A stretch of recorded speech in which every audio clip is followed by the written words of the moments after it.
Human Nature, a journey in search of a peaceful and prosperous society with human nature as a guide. Led by your host, Adam Heyman. Hello and welcome to Human Nature. With me as always is my buddy Tyrone, and with me as not always is my little kitty cat Delilah, who you might see walking around on my desk occasionally if she shows herself. How you doing, buddy? I am doing well. I'm feeling electorally spiky today. That sounds terrible. Which brings me to the subject of our little show today. We do have a big election coming up. Biggest one of our lifetime, I'm told. Wait. There's an election coming up? I mean, haven't you heard? Oh, man. Wouldn't it be amazing to just be the one person who just somehow wasn't aware? That would be amazing. That would be amazing. Trump? That's a funny name. Who's that? Yeah, right. Yes, the most important one. That's what I've heard. That's what I've heard.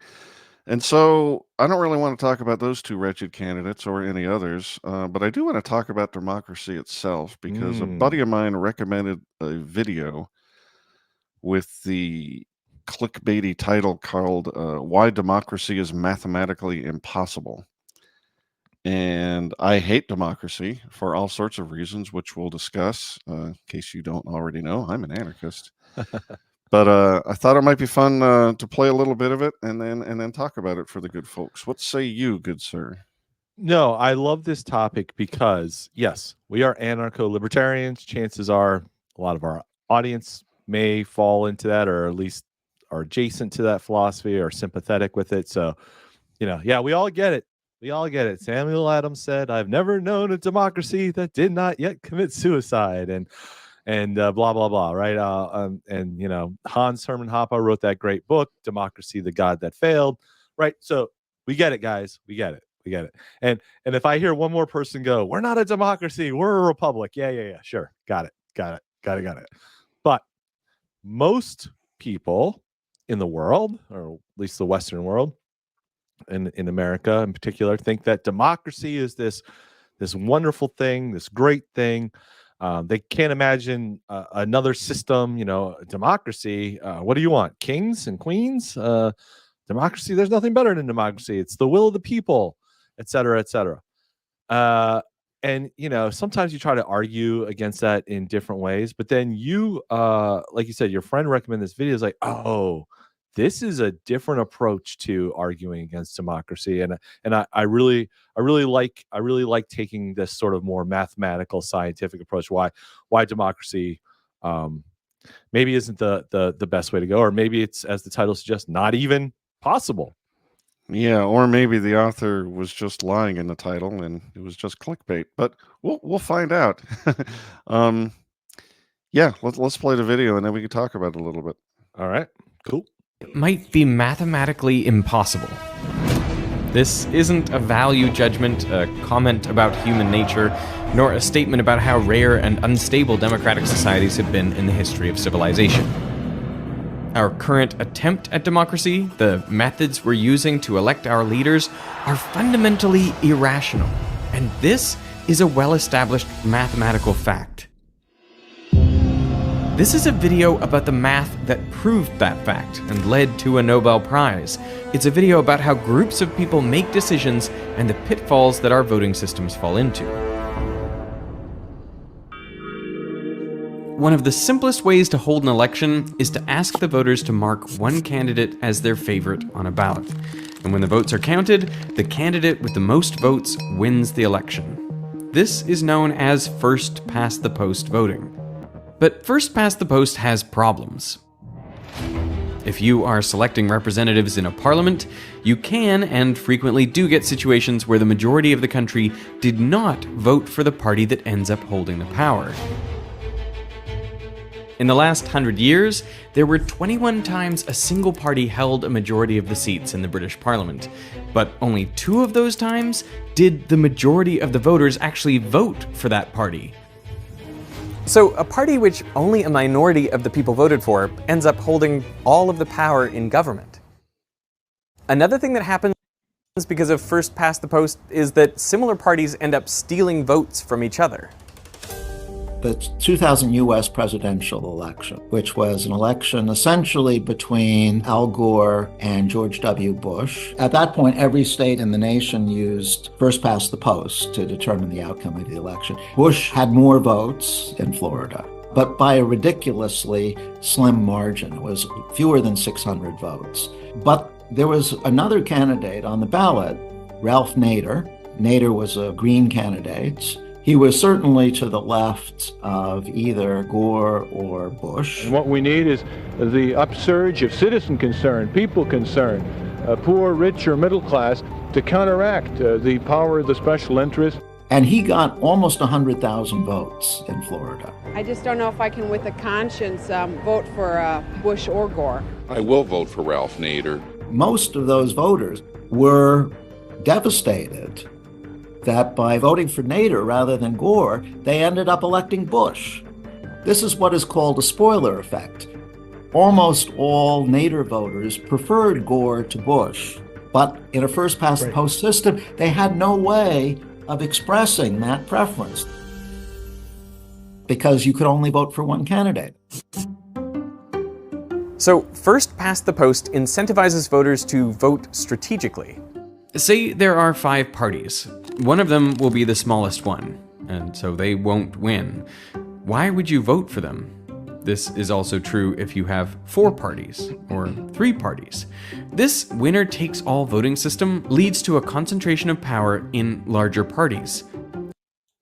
So I want to stop there and talk about the approach they have for this first past the post system, which is our system.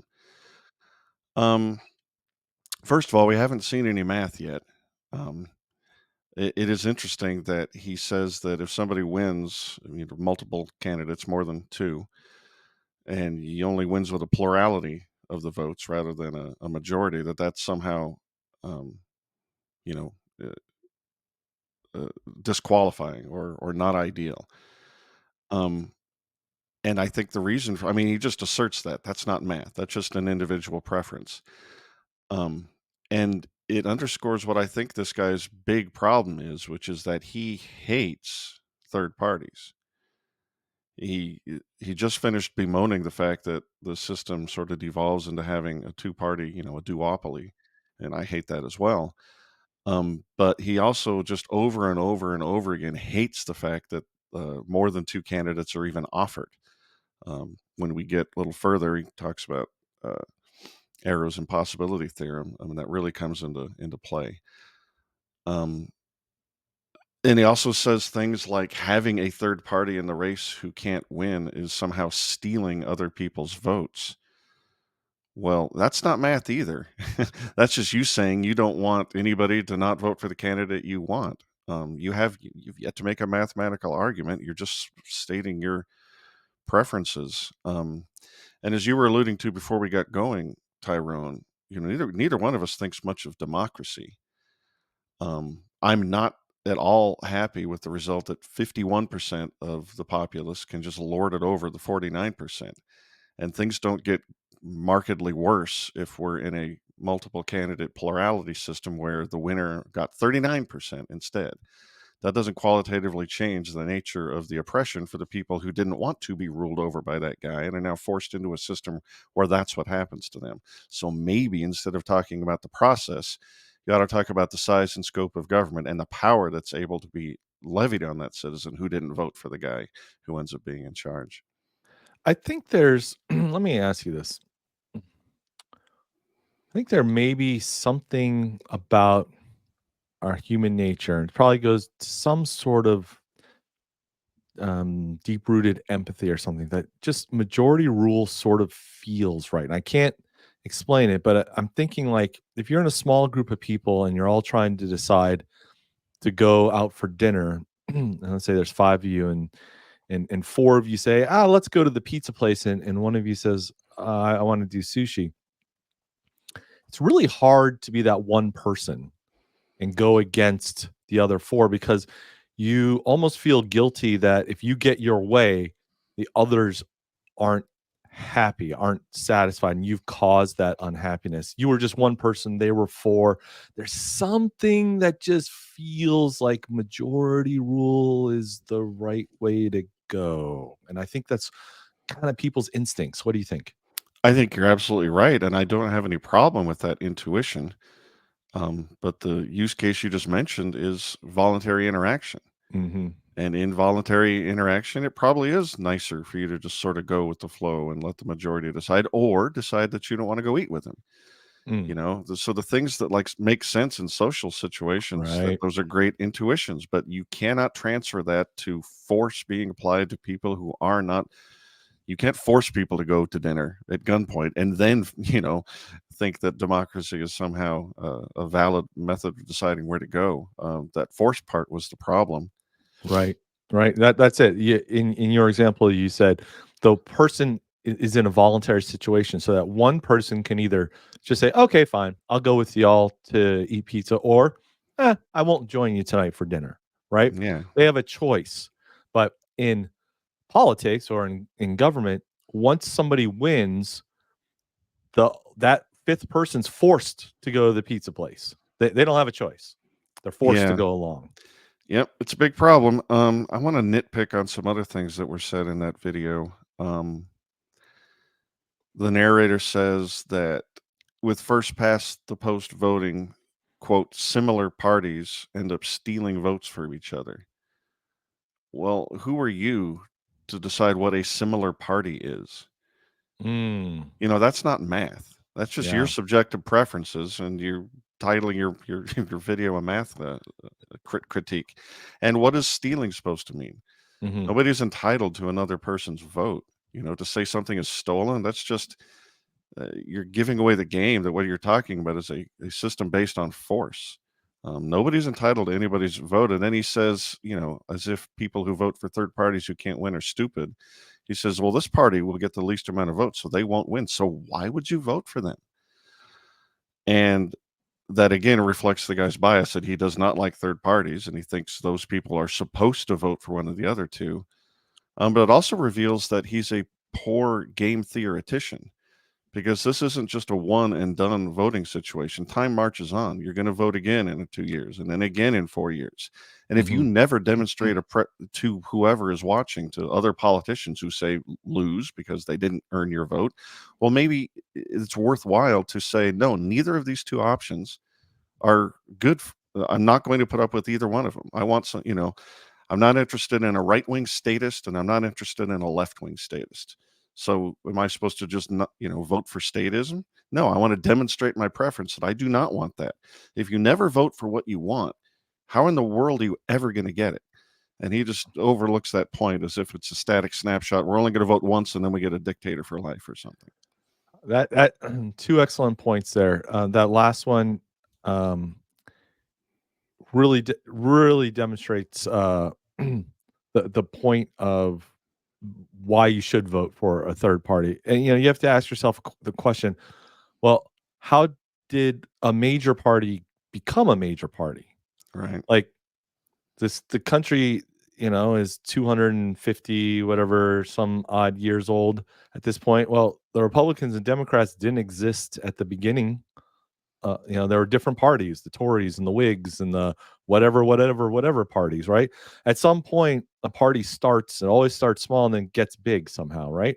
So, yeah, if we were only having one election for life, and that's it, we're having the election today and that's it, we're never voting again, then yeah, maybe you don't vote for the third party and you try to get something as close to what you believe in. But as long as there's more elections to come, this is how you grow a party. But the other key point you made there that I totally missed, I didn't get this the first time I watched it. You said or you critiqued his use of the word similar. What's a similar party? That totally flew over my head, because that's so just how you naturally think. Well, the Green Party is similar to the Democrat Party, and the Libertarian Party is similar to the Party from Mars, because it's the closest one I can think of, the weirdos we are. But really, are they similar? I mean, you could say that pizza is similar to sushi in that they're food, but are they that similar? So, And it just goes to show that you can't, value is subjective. right. Similarity is objective. So some narrator guy can't just tell any particular voter what is similar and what isn't, because very few of us view things on, the same spectrum. I mean, for some people, maybe they're just a single issue voter that only one thing matters to them at all.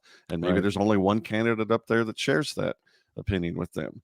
So there is no similar candidate. That's just not the case. And there's millions of examples of that. I want to bring up something that he never really mentions in this video. We're going to keep playing in a second here. But our system is weird. You either have Democrats or Republicans in the legislature, but other systems have proportional representation, reflecting the percentage of the votes that those parties got. Right. And that is a way to ameliorate, some of the awfulness of democracy. And it is how smaller parties can rise up and gain prominence. That's how Malay was able to start with a small party and then gain a tiny foothold and then, grow to take over. And so, we could, without changing the voting method even, you could change the system so that, the power is not concentrated in the duopoly necessarily. And he just never mentions that at all. Right. Right. Yep. All right, well, let's keep playing as he's about to get into some interesting and more mathy stuff. Eventually leading to a two-party system. This effect is common enough that it has a name: Duverger's Law. So first past the post isn't a great option. So what else could we do? Well, we can say that a candidate can only win an election if they get a majority, at least 50% plus 1 of the vote. But what if we hold an election and no one gets a majority? We could go to the people who voted for the candidate with the fewest votes and ask them to vote again, but choose a different candidate. And we could repeat this process over and over, eliminating the smallest candidate until one candidate reaches a majority. It just occurred to me that there's another assumption right there that he says, okay, so let's say nobody gets the majority. We could just ask the one with the least amount of votes to step aside and everybody re-vote for one of the... But why? Why should the guy that gets the least amount of votes be the one to leave? Why don't we kick out the one that got the most votes? He has the most to he has the most to distribute around. I mean, again, here's an assumption of, well, this is just how it should work. Because if you got the fewest, then why wouldn't we kick you out? It's like, well, but why? I don't know exactly what I'm trying to say, but it's like it just seems to be an assumption that that's how we should do it. We should just kick out the guy with the lowest amount of votes. I don't know. Maybe that just seems instinctual, but it wouldn't have to be that way. No, it wouldn't. But I certainly understand why it would make sense that you kick out the lowest one if you're trying to get some sort of consensus. I'll point out that the Libertarian Party chose its presidential candidate this way this year and the last several cycles, and it is a hassle. It takes forever. Brutal. And the author, I don't know if we got to it yet, the narrator, he says, yeah, this is a hassle, and so this is no good, which brings back my pet peeve with the title of his video. This is a hassle isn't describing math. Right. So, yeah. Well, let's keep going. There are other issues. Is a big hassle. So instead, we could just ask voters to rank their preferences from their favorite to their least favorite, and if their favorite candidate gets eliminated, we go to their second preferences. When the polls close, you count the voters' first choices. If any candidate has a majority of the votes, then they're the winner. But if no candidate has a majority, the candidate with the fewest votes gets eliminated, and their ballots are distributed to those voters' second preferences. And this keeps happening until one candidate has a majority of the votes. This is mathematically identical to holding repeated elections. It just saves the time and hassle, so it's referred to as instant runoff. But the system is also known as preferential voting or ranked choice voting. And instant runoff doesn't just affect the voters, it affects how the candidates behave towards each other. All right, so Now, our narrator talks about ranked choice voting, which has become popular. It's on referendums all across the country and here in Nevada, and it exists in California to some extent and Alaska. And so he talks about the situation about ranked choice voting, and you'd think it would be a solution, right? It's just as good as having the lowest person, drop off, and then you have to revote, except it all happens automatically. So you don't have to, it doesn't take all that time, avoids the hassle. But he describes a situation, this is his complaint with ranked choice voting now, and it's not exactly mathematical. He describes a situation in your hometown there, Tyrone, Minneapolis, where the incumbent mayor stepped down, and so you had an open primary where 35 people signed up to run for the position, and he says, the narrator, that they were too nice to one another. And this is a problem with ranked choice voting because they're competing to get that second or third or fourth voting slot. They don't want to come off as like the most hated person or anything. And so he thinks that politicians being too nice to each other is a defect of ranked choice voting. What do you think about that? Yeah, I guess maybe I didn't take quite that take on it, other than I think maybe he was pointing out what unusual things seem to happen. Like, instead of politicians normally fighting with each other, they try to get along so they can win those second votes. And then at the end of that clip, all the candidates are singing Kumbaya. Now, I don't know that you're taking one example in history of something that happened. There's probably not a lot of examples of this to go around. And in Minnesota, oh yeah, sure, you betcha, we sure are Minnesota nice here, as we like to say. So maybe that wouldn't happen in other parts of the country, but I don't know. It's interesting to think, of the psychological effect that it could have, but I don't know. Yeah, I thought it was interesting too, but I also thought it was a very shallow critique. But that's okay. The video goes on. He has a more substantial critique of ranked choice voting. Yeah. But there's also a problem with instant runoff. There can be cases where a candidate doing worse can actually help get them elected. Let's say we have three candidates, Einstein, Curie, and Bohr. Now, Einstein and Bohr have very conflicting views, while Curie is ideologically in the center. So let's say Einstein gets 25% of the vote, Curie gets 30%, and Bohr gets 45%. No one got a majority, so it goes to the second round, with Einstein being eliminated, and because people who voted for Einstein put down Curie as their second choice, well, Curie ultimately gets elected. But now imagine that Bohr has a terrible campaign speech or proposes a very unpopular policy, so bad that some of his voters actually switch over to Einstein's side. Well, now it's Curie that gets eliminated. And because she's more moderate, half of her voters select Einstein and the other half select Bohr in the second round. And this leads to Bohr winning. So Bohr doing worse in the first round actually leads to him winning the election. Clearly, this isn't something that we want in a voting system. So I think that's how describing how Ms. Harris got on. She went from worst to first. I mean, yeah, I don't think it wasn't ranked choice voting that did it. I have seen in the Libertarian Party this phenomenon, exist where just some milquetoast, from nowhere ends up winning because they offended the least people. Mm-hmm. But I have all manner of critiques of this objection, and again, it's not math. Just because you use numbers, it's not math. You heard it here first, folks. Numbers ain't math. Numbers ain't According math. to Adam Heyman. Birds aren't real, and numbers What the hell ain't are math. numbers? He's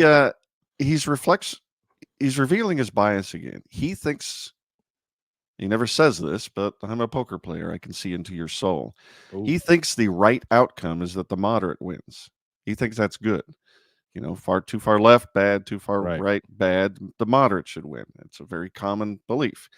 But it is a subjective value statement. It isn't just, automatically the right way. If one politician says we should kill every human, And the moderate says we should only kill half. And I'm still going to vote for the extremist on the end who says we shouldn't murder anybody. Mhm. You know, moderation is not just automatically a virtue.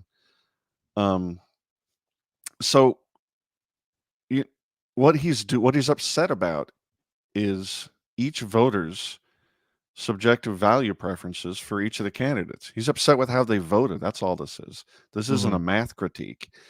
He thinks that, you know, the second choice should just be split, like all people who consider the moderate, you know, if their votes are eliminated because they're the moderate, it should be split 50-50 among the other candidates. Well, where is that written in stone? Right. It's not.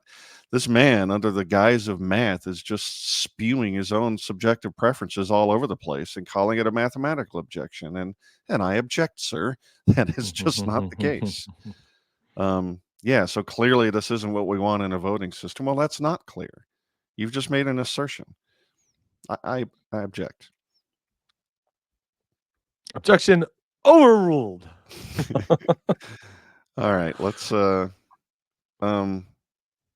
let's continue. But I do want to underscore that, you know, maybe part of the intuition here is that maybe he thinks democracy is screwy too. You know, if you're going to end up with results that make, you know, him personally unhappy, maybe he should have enough introspection to know that's pretty common. Nobody likes to be ruled over by the people they don't vote for. This is what the French mathematician Condorcet also thought. Condorcet was one of the first people applying logic and mathematics to rigorously study voting systems, making him one of the founders of a branch of mathematics known as social choice theory. He was working during the time of the French Revolution, so fairly determining the will of the people was having a cultural moment right then. All right, and then the video talks about some ideas from a guy named Condorcet, who had some ideas about what the exact proper voting system is. It's complicated and it seems dumb, so we're going to gloss over that. And then also he talks about It's too much math. Yeah, if that was even math, I don't know. And then he talks about Kenneth Arrow's impossibility theorem, which is more interesting. And unless you have something specifically to say about it, I'm just going to, well, I'll tell you what I think. Sure. I thought it was interesting. I just didn't think it was particularly relevant. I already have plenty of reasons to think democracy is invalid morally.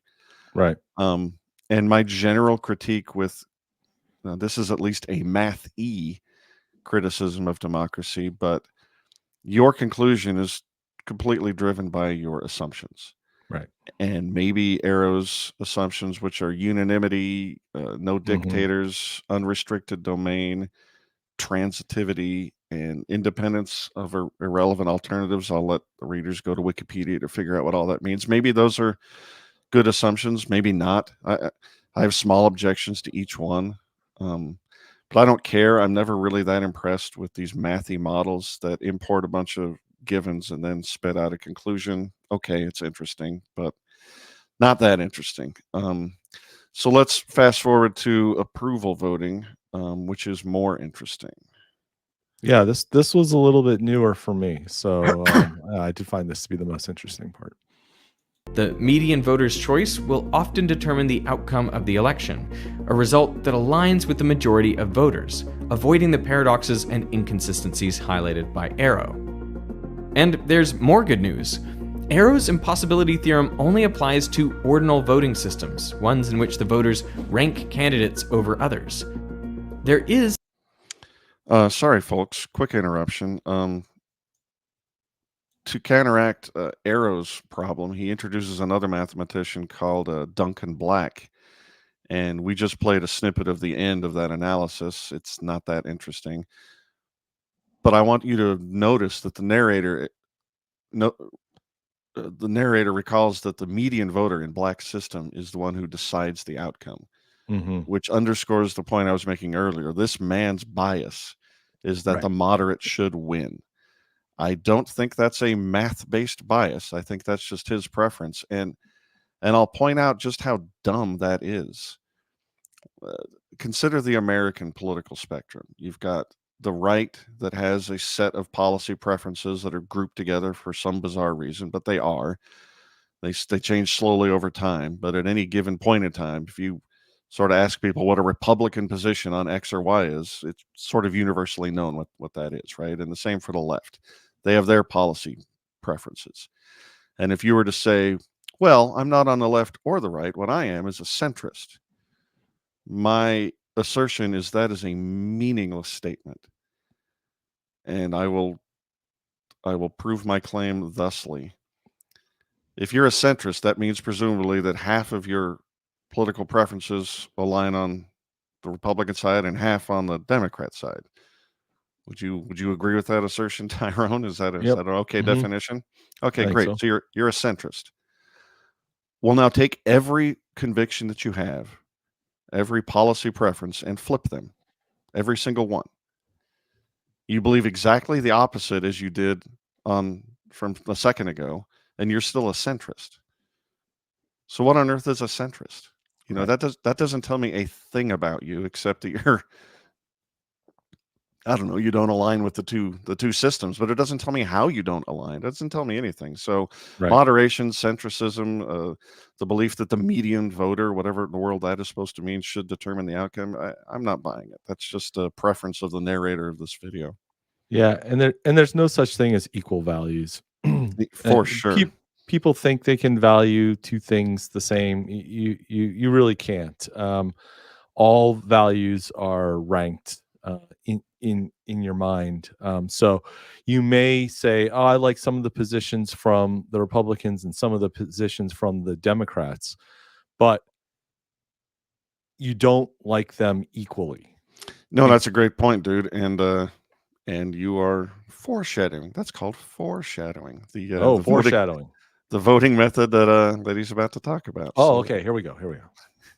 Another way, rated voting systems. The simplest version is known as approval voting, where instead of ranking the candidates, the voters just tick the candidates they approve of. There are also versions where you could indicate how strongly you like each candidate, say from -10 strongly disapprove of to +10 strongly approve.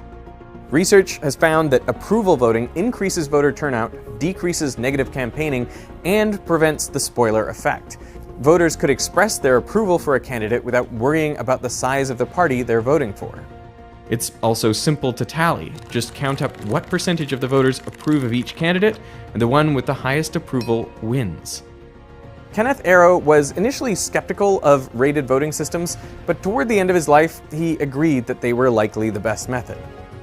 Approval voting is not new. It was used by priests in the Vatican to elect the Pope between 1294 and 1621. It's also used to elect the Secretary General of the United Nations. But it hasn't been widely used in large-scale elections, and so more real-world testing is likely required. Well, I just got to say that if the Catholics and the United Nations use it, it's got to be good.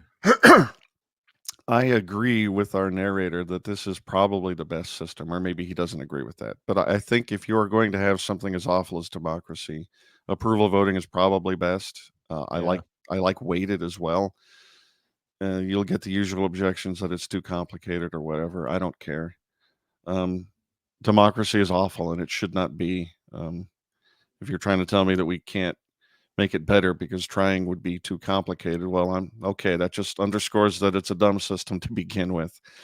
And then the narrator has a conclusion, which is just what you would expect. You'd say, yes, democracy is awful. It's mathematically, however the title says, inconsistent or illogical or whatever, but it's the best we have. And then he quotes Churchill or whoever who says, democracy is a terrible system except for every other system that's been tried. I'm tired of being oppressed because of that witty little catchphrase. Let's try something different where political associations are voluntary rather than forced upon people. And let's just see if maybe that's a little bit better. I mean, we've all suffered 100 years or more of government schooling where we're just programmed to believe that can't be the case. But maybe they're wrong and I'm right. What do you think, Tyrone? Yeah, I read an interesting book once. It's a fiction book, sci-fi book. I believe it's called The Parafaith War. Where you're basically drafted into political service. They have a select group of people who they've identified as being good leaders, and when there's an emergency, they pick one and they become the dictator in charge. So in this case, there was like an alien invasion or something, and they just said, "Okay, you're it," but nobody wants it because they realize that being a dictator has so much power, and that they feel like in order to counteract that, they have to punish you afterwards. So if you become the leader, you have to serve time in jail afterwards or do something to pay to make up for all the liberties that you had to oppress to get over the emergency, right? So I don't know. That's kind of funny. Well, But there's another thing we could do. We could just have a lottery system, Adam. yeah. Let's everybody that wants to be president, buy a lottery ticket.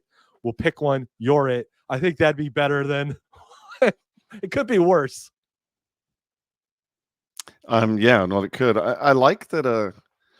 I like that the author there is tapping into something real, which is that good people should not aspire to political power.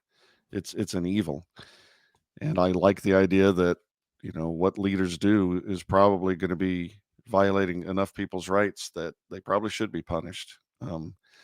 But I object to the premise that in order to fight some particular whatever, you really do need to force people to obey. Mm-hmm. I think if the situation was actually dire, you would get voluntary, conscription to the cause under, voluntarily selected leaders. Because if the problem is that screwed up, do you want to die? And if the problem isn't that dire, well, then maybe it's just a pretext, and maybe you're just making up the threat in order to wield political power. Yeah, I think you have to trust people to make their own best decisions as they see fit. Well, Adam, I don't know if we needed all of that complicated math to shoot down democracy or show the impossibility of it. I got just real simple math equation for you. And everybody's heard this one before, but here's some math for you. Democracy is 2 wolves and 1 sheep voting on what should be for dinner. There you go. That's all you need to know. It really is all you need to know. And I was struck that during this whole video, he never once, not for a second, talked about the size and scope of government and what the government is allowed to do to the citizens. It's like the most important thing there is. It's what the Bill of Rights was about, to carve out this enormous area in your own personal life where politics doesn't touch. And he doesn't mention that once.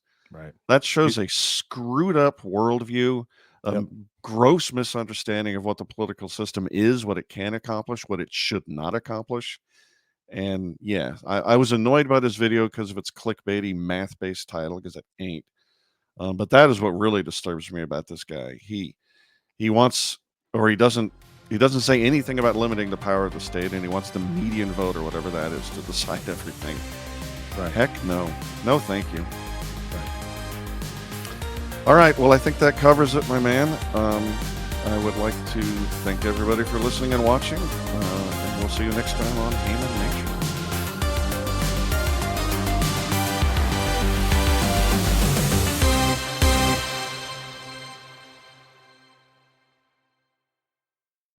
It was the Minneapolis mayor's race. All right, I think we should fast forward past this and just reference it. Okay. I also think it's hilarious that my home city again. Boy, Yeah, of everything course. happens in Minnesota, man. We got George Floyd. We got this thing. Making the news. And we also have a giant spoon with a cherry on it that gets shown every time there's an NFL Monday Night Football game in town. I don't know what that means.